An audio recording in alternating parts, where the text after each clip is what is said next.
Hello friends, and welcome back for another virtual story time with Miss Liz. Today I wore my hat, number one, because I was having a bad hair day. Number two, because it has a really good phrase on it. See what it says? It says, keep going. I love this hat because it reminds me, even when things get tough, I need to just keep going. A good lesson to remember, really anytime, but especially now.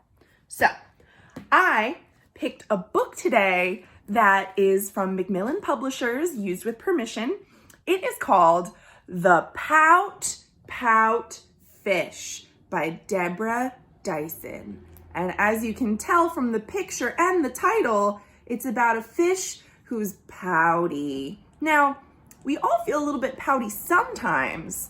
I chose this book because it's a good reminder that there's lots of things out there in the world, whether it's an activity or a person, that can help us feel better when we're not feeling so great.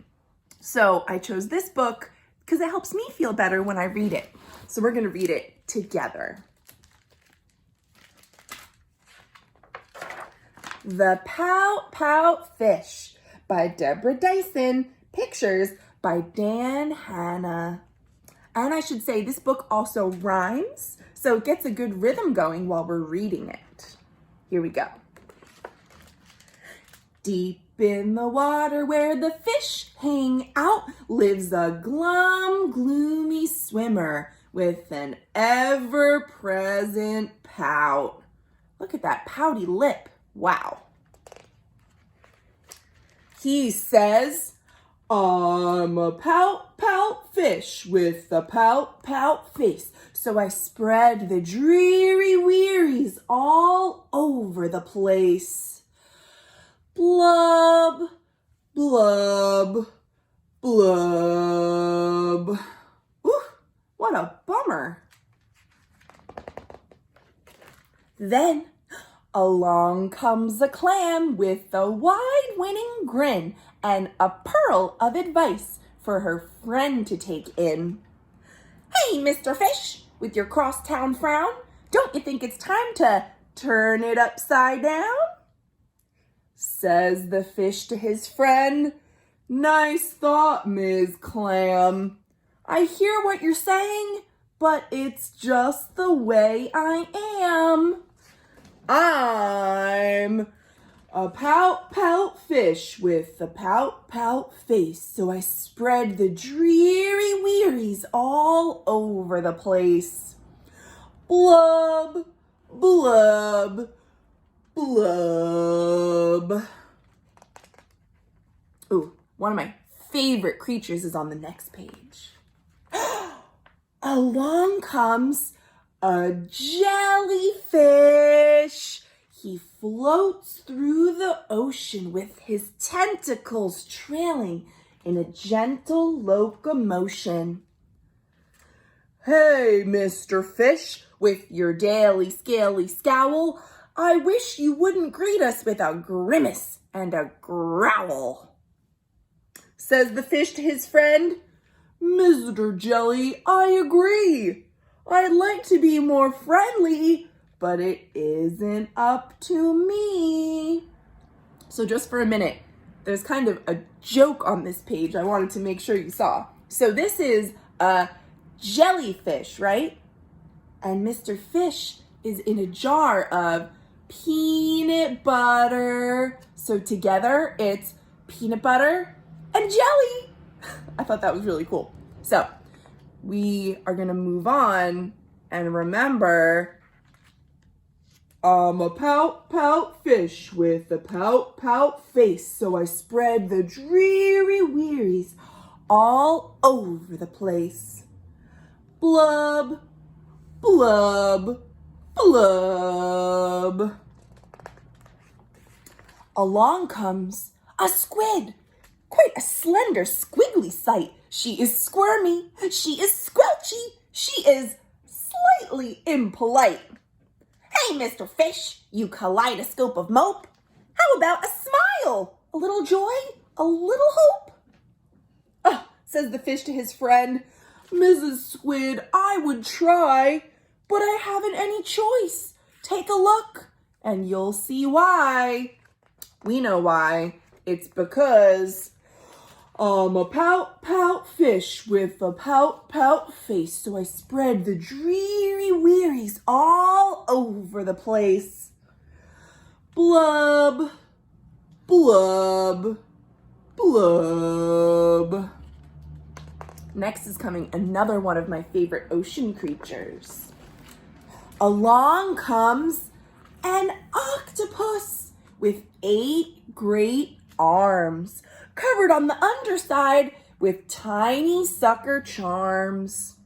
Hey, Mr. Fish, let me tell it to you straight. Your hulky-bulky sulking is an unattractive trait, says the fish to his friend. Mr. 8, my chum, with a mouth like mine, I'm destined to be glum. Why?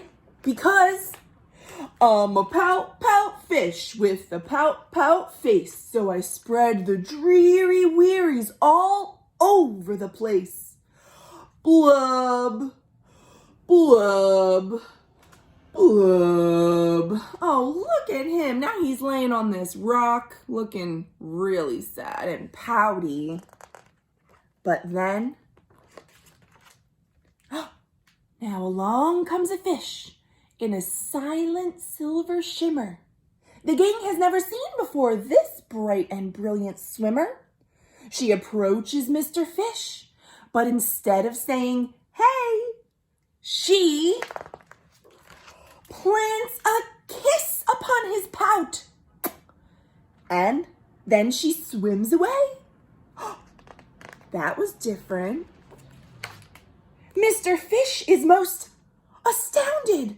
Mr. Fish is just aghast. He is stone-faced like a statue.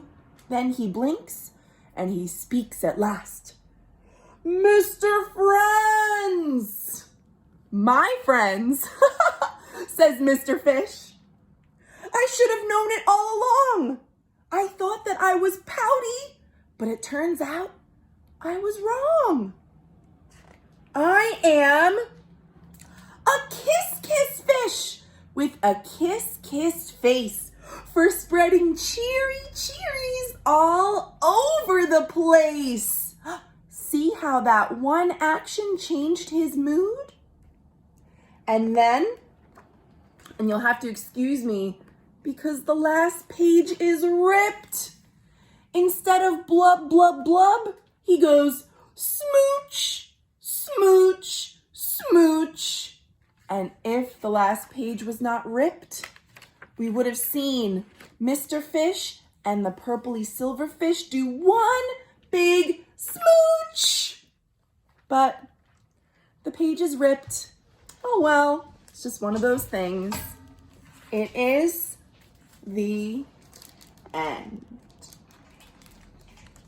Now, if you enjoyed that book, I'm gonna have to buy a copy for the library that doesn't have kind of a broken spine here and missing that last page. So I'm gonna buy a new copy when I can be back at the library. And if you wanna read this book, you can try to find your own copy at the library or at a store, and you can read it yourself. You see someone also put a little sticker on the cover. I like how this heart sticker is right on Mr. Fish's cheek, because that's right where the silverfish kissed him. Isn't that fun? So, even when books have stickers on them and are missing pages, we can still love them very much. Thank you all for joining me today. I hope this story lifted you up a little bit and made you laugh. Thank you for joining me. I'll see you on Monday for another full week of virtual story times. Thanks so much for joining me.